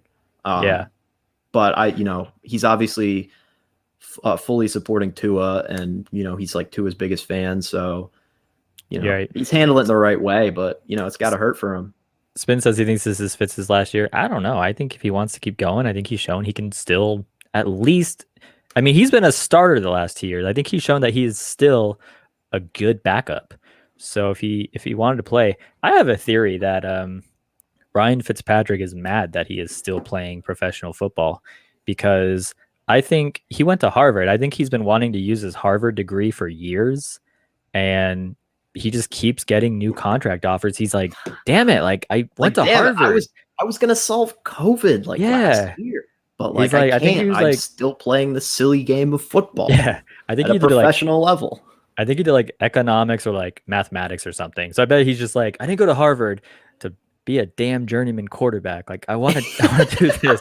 And teams just keep offering quarterbacks. And he's like, all right, it's a couple $1 million. I'll do it. That's my theory with Ryan Fitzpatrick, but I think he's still showing that he can keep playing. So I think he should keep going. Yeah, he's really had an incredible journey. Like, and he wasn't a top quarterback prospect either. I think he was like a 7th-round pick, out of Harvard. He clearly went to Harvard not to be a journeyman quarterback in the NFL. Like, agreed. But life is Max, taking him on this journey through the National Football League. Think I'm going to go ahead and just start our wind down. I want to bring this up because we put in our title, tune-up game. I feel like these last 2 games, like I said, we've been dealing with some heartbreak with these losses. And I feel like the Jets game is an opportunity. It's like when you're heartbroken, maybe by a lady or a fella, if you are a lady, and you're kind of getting to the end of that, and you're just like, I just need to go out there and get some. Like, doesn't got to be pretty. It doesn't have to be perfect. I just gotta like do it to break down this barrier. So I'm ready to like be reborn. I think the Jets are they're like a 6, and you're just like, you know what? I'm just gonna pound a few beers and I'm gonna take it down. And that's our pick me up game tomorrow. It's our tune up game. You're being generous. The Jets are a 6. They're like 3. Hey, they're still professionals, right? They're professional. Yeah, true. So we're just like, again, doesn't have to be pretty. And I don't mean by the score. I'm just saying the win, the opponent doesn't have to be pretty. Like the Jets, they're not even a 500 team. But we just got to... Hoboken, New Jersey. We just got to go out there, like I said, take it down so we can say we still got it. Even though it's not pretty. And then we can just get back to where we were. That is why I called this like a tune-up game. It's just like a confidence builder for us. Yeah. This is a, it's like we're going out there. We just got to get right. It's a get right game. It's a tune-up game. We got to get back on that horse, as Richard Rush says. Yes. And what better way to do it than just pounding the shit out of the Jets in every way? Richard Rush says we might see both Darnold and Flacco. Well, that's good because McDermott has said we planned for both of them. This is interesting trivia. Spin says. By the way, how do you think he planned for both of them? He was like, defense, just go out there and I don't know, just like we're gonna throw you balls like right into your hands as cornerbacks, and you're just gonna have to catch them. All right. Yeah, I don't know. Spin interesting trivia. Fitz broke a record for beating the Jags the most on different teams. That's awesome. Love Fitz Magic trivia. Yeah. You could have like a whole trivia show, like a whole on like cable TV, a whole trivia show just on Fitz Magic trivia questions. He's got so many like interesting facts about him. Was that me or you? That was you. Okay, my mistake. Bills guys end. PJ says Josh Allen for over 300 tomorrow. Max, what do you think? Yeah, over 300. Not I'll 400 say yeah. Though. I'll take it. I'll say over 300. I think we're gonna do a little more running the ball. Something that we hadn't done the first 4 weeks of the season. I think we're going to become a little more of a balanced offensive attack. We're still going to throw the ball more than we run the ball, I think. But this past 2 weeks, I think we found out that we should get Singletary involved a little bit more, and I think we can get our running game involved a little bit better. Paolo says the Jets wasted Fitz's career. He went to the playoffs one of those years, right? He was there for what, like 3 years or so. I mean, making the playoffs with the Jets. Yeah. He did not make the playoffs. Was that when they went? Was that when they went 10-6? They went 10-6 and missed with Fitzpatrick and missed the playoffs. Yeah, that's unfortunate, but I mean, it's not terrible. It's like it was close. That's bad though. I mean, how many careers have the Jets? How many dumpster fires haven't been like on the Jets at this point? I'm sorry. Yeah. All right, Max. We went even longer this time, hour and 50. Thank you guys for sticking around. But we can see the numbers are only slightly dwindling. Last week, a little low, Max. People were not interested in listening to the Bills after a loss like we did against the Titans. Yeah, this week was much better, and we appreciate all you guys. Thanks for sticking around this entire time. Thank you guys, all of you guys in the comments for sticking around. We appreciate all your comments, all your feedback to us, making the show a great place. And again, this is awesome because we did podcasting before this, and me and Max, we love like the fan interaction. So with podcasting, we're just talking to each other, and Max hates hearing my voice so much, and I hate hearing his. So this is just symbiotic relationship, so much better. But Max, go ahead and tell them about the BS. So if you like what we're talking about, you can read about what we're talking about on the buffalofanatics.com. Check out all the awesome blog content with the amazing team of people we have over at Buffalo Fanatics. New articles published every day. And you can head over to bffanshop.com and you can type in our promo code Overdue to get 10% all Buffalo Fanatics merch, hoodies, t-shirts, beanies, awesome designs, awesome apparel. Go get some of that. And I got the little ticker down on the bottom of the stream this week. Follow us on Twitter at Bills_overdue. Make sure to do that. We're always tweeting. Well, not always tweeting. We're sometimes tweeting. And appreciate the support you guys show us. So thanks. Max, would you like to do PJ? Because, again, PJ's always here. So I like responding to his questions. Any score predictions? I'm not a big fan of like doing it myself with score predictions because I have no idea. But let's do it this time against the Jets. 35-14. I like 4. I was going to say 10 because it's still just a bad offense. I would say like 10, and I'm hoping we can definitely get into 30s. So I like your score prediction, Max. I kind of just want to. I forgot to say. I said the 35 points are for the Jets and the 14 points are for the Bills. No, I'm just kidding. Oh, then I'm gonna flip it. Just kidding. Yeah, just kidding. I'm gonna piggyback on yours. I like that 35-14. Yeah, I think this has to be a good win. Somebody said, I think it was only Buffalo One says he doesn't remember the last time the Bills won by 14. It's kind of hard because we always get up by 14, and then McDermott likes to play his prevent defense and let him like score one touchdown. Yeah, it's garbage time defense. Yeah. Bullshit. So, Truck Reviewer says 45-3. Ooh, Bills guys N says 45-17, and Spin 78-3. Says hold my beer. How about I like it? How about an ode to the 716 itself and have it be 71-6? Ooh, that would be serendipitous. Bills don't shut down teams because the bend don't break. Like I said, we always get kind of close, and then they like to take their, we always feel like they like to take their foot off the gas when they have like a healthy lead, and the third quarter is always like their napping time. It's hard sometimes, but anyways. Yeah. All right, this was fun. Almost 2 hours. I don't mind it if you guys don't. This is, like I said, fun times. Max is yawning. I thought I was the old person here, but ladies and gentlemen, thank you so much for listening. My name is Jeremy. You can find me on Twitter at Buffalornia. And my name is Max. You can find me on Twitter at Cinco de Maxo. Thanks again for just listening to all the dumb stuff we say, guys. We love you. That's why we do it, to say dumb things and hope people laugh at them. We don't care about the smart things we say. No. We just try to come on and say the dumb, funny things. There's other people for the smart stuff. Whoopsie, 31-17. My mouse track is very sensitive. Yeah, what's going on there? Yeah. All those other vidcasts are for the smart stuff and smart guys. But that's not us. We're also a little smart. Sometimes. I'll give us that a little bit. Yeah. But thank you so much for listening, and go Bills.